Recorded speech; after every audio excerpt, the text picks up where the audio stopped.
The crowd was already singing before Thomas Mapfumo walked onto the stage. Thousands of voices rose together. Some people smiled. Others raised their fists into the air. To anyone listening from a distance, it sounded like an ordinary concert. But it was not. This was Rhodesia, the country now known as Zimbabwe. At the time, a white minority government ruled over millions of black Africans. Many people believed they had no voice. Then Thomas Mapfumo began to sing. His words were careful. His music was rooted in the sounds of his ancestors. His message was impossible for ordinary people to miss. The government had a song.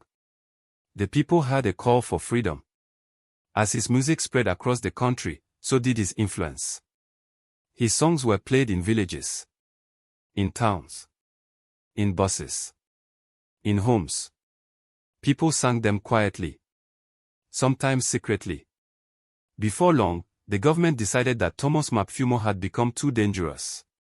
He was arrested. His music was censored. Censored means the government tried to stop people from hearing or sharing his songs. But something remarkable happened. The more they tried to silence his voice, the louder it seemed to become.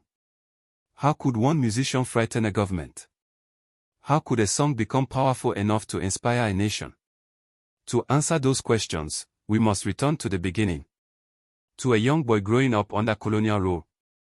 A boy who fell in love with the ancient sounds of his people.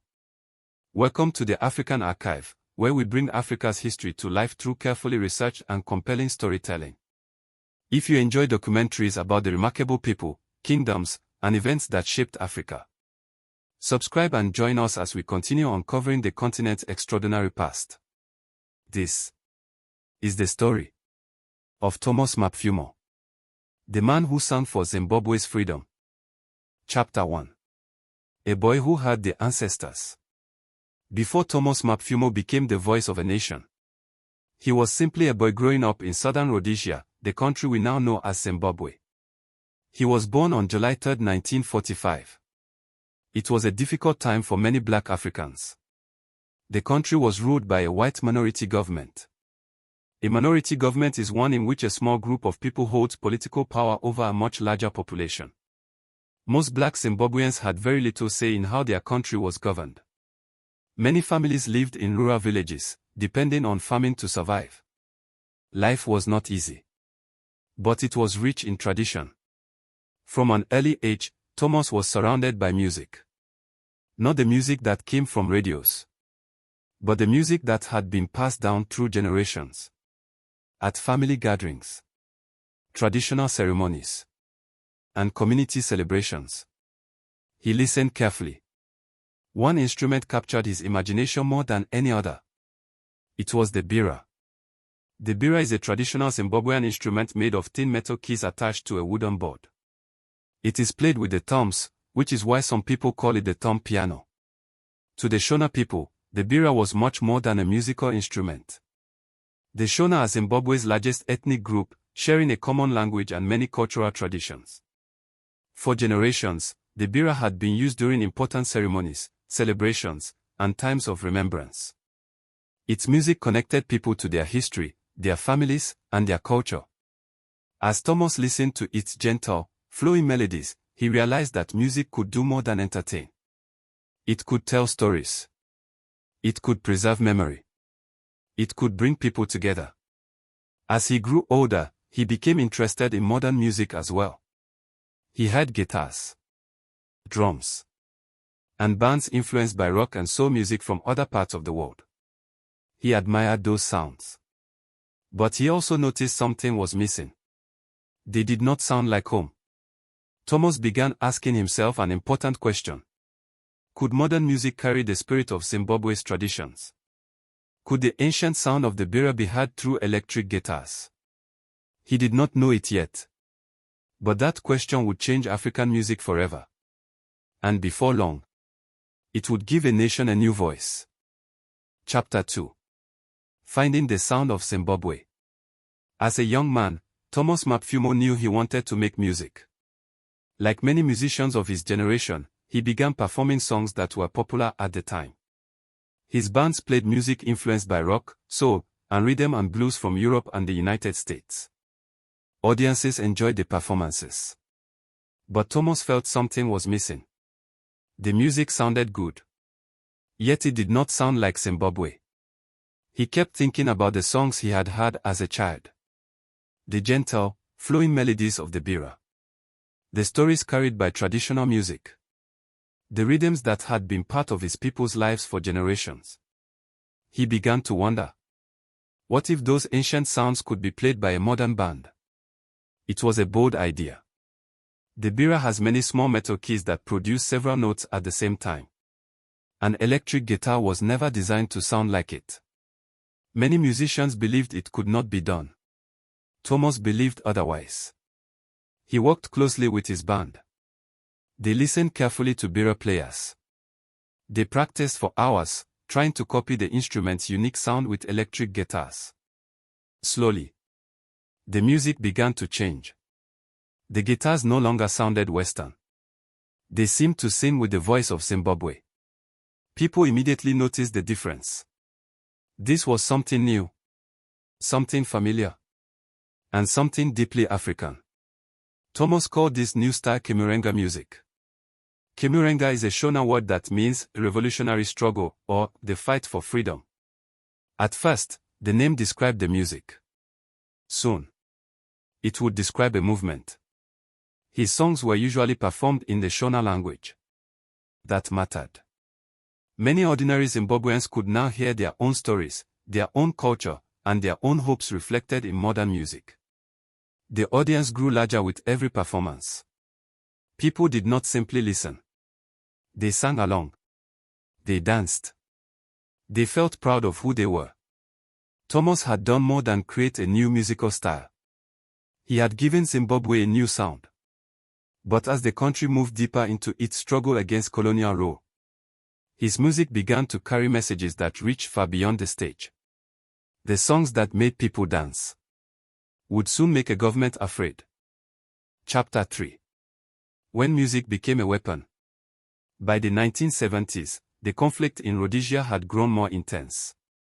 Across the country, African nationalist movements were fighting to end white minority rule. This conflict became known as the Rhodesian Bush War, a long struggle that eventually led to Zimbabwe's independence. People lived with fear. Soldiers patrolled the roads. Villages were caught in the middle of the fighting. Many people were afraid to speak openly about politics. Thomas Mapfumo understood the danger. A speech against the government could lead to arrest. A newspaper could be shut down. But a song could travel from one village to another before anyone could stop it. So Thomas began writing music with deeper meaning. On the surface, his songs celebrated African traditions. They spoke about courage, unity, and remembering the wisdom of the ancestors. But to thousands of Zimbabweans, the message was clear.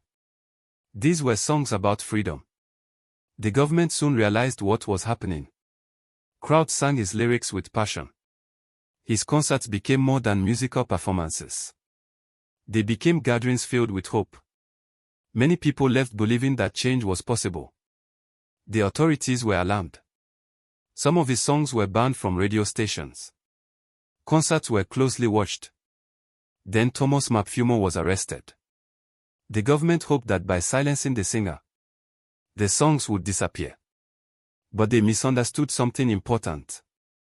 The music no longer belonged only to Thomas. It belonged to the people. His songs continued to spread. People sang them in their homes, in markets, on buses, and in villages across the country. The melodies traveled farther than the government could control. Every performance strengthened the spirit of those longing for freedom. Every chorus reminded people that they were not alone. Thomas had transformed music into something far greater than entertainment. It had become a source of courage, a reminder of identity, a peaceful form of resistance. As the years passed, the pressure on the colonial government continued to grow. The struggle for independence was reaching its final chapter. And when freedom finally arrived, many Zimbabweans believed a brighter future had begun. No one celebrated that hope more joyfully than Thomas Mapfumo. But history would soon teach him a difficult lesson. Winning freedom and building a just nation are not always the same thing. Chapter 4. Freedom at last. In 1980, history changed. After years of conflict, Rhodesia became the independent nation of Zimbabwe. For millions of people, it was the beginning of a new era. The country's new flag was raised. Crowds filled the streets with singing and celebration. Families who had lived through years of fear allowed themselves to dream again. They believed the struggle was finally over. Thomas Mapfumo stood among them.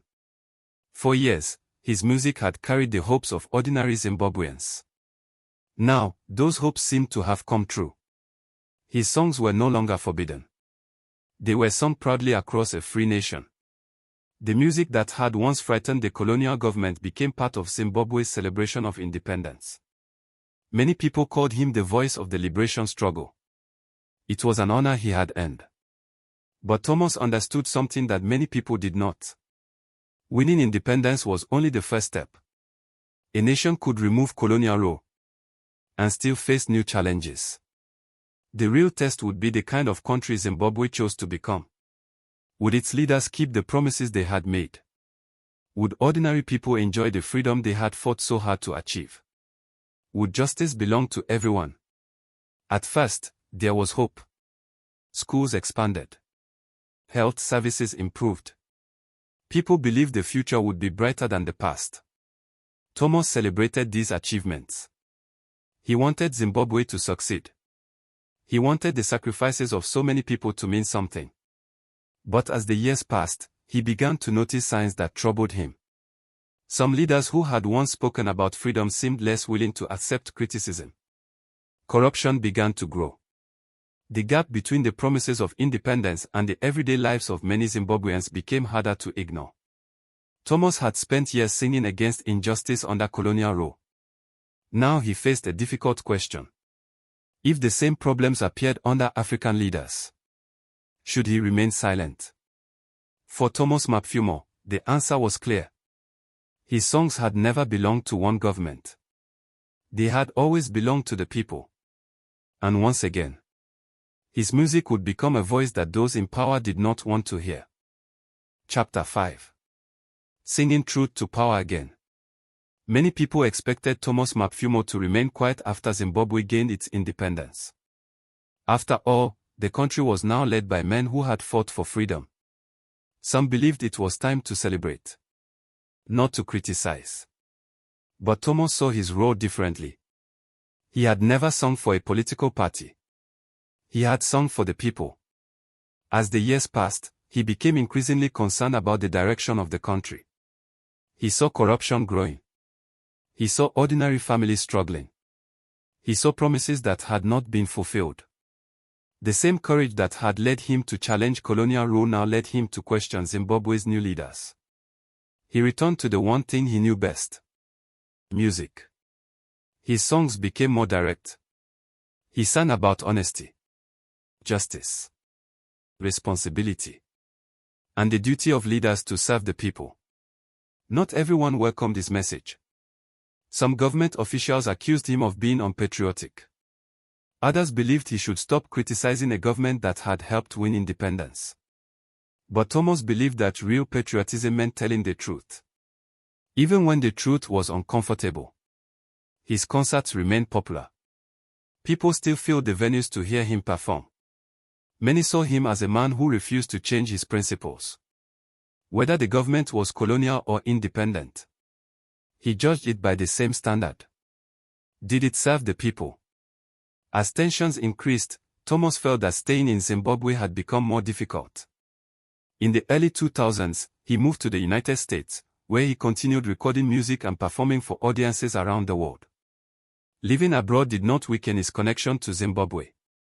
His songs continued to speak about the country he loved, its beauty, its struggles, and its people. Distance could not silence his voice. If anything, it gave him another stage from which to be heard. Thomas Mapfumo had spent his entire life proving one simple truth: The purpose of music is not only to entertain. Sometimes, its greatest purpose is to remind a nation of the values it must never forget. And because he refused to stop singing, his voice would outlive every government he ever challenged. Chapter 6. The voice that still echoes. Years have passed since Thomas Mapfumo first stepped onto a stage with a guitar in his hands. The young musician who dreamed of giving Zimbabwe its own sound became one of Africa's most influential artists. His songs crossed borders. His message reached people far beyond Zimbabwe. But Thomas Mapfumo's greatest achievement was never the number of records he sold. It was the confidence he gave his people. He reminded Zimbabweans that their language mattered. Their traditions mattered. Their history mattered. At a time when many believed modern music had to sound Western, he proved that African culture could stand proudly on the world stage. The music of the Mbira, once heard mainly in villages and traditional ceremonies, found a new life through his electric guitars. A new generation discovered the beauty of its own heritage. That is the lasting power of Chimurenga music. It was not simply a new style of music. It became a reminder that culture can be a source of strength. That identity can inspire courage. And that songs can sometimes say what speeches cannot. Thomas Mapfumo also left behind another lesson. Freedom is not a destination. It is a responsibility. Winning independence was one victory. Protecting justice, honesty, and accountability is another. His willingness to challenge both colonial rulers and independent leaders showed that his loyalty was never to those in power. It was to truth. Today, musicians across Africa continue to use music to speak about justice, equality, and hope. Whether they realize it or not, many are following a path that Thomas Mapfumo helped to create. His voice still echoes through their songs. His courage still echoes through their words. Thank you for joining us on the African Archive as we explore the remarkable life of Thomas Mapfumo. If you enjoyed this documentary, subscribe to the African Archive and turn on notifications. Together, we'll continue uncovering the people, kingdoms, and events that shaped Africa and continue to shape our world. Some people fight with weapons. Some fight with laws. Thomas Mapfumo fought with music. And he proved that sometimes the most powerful weapon a nation possesses is a song that refuses to be silenced.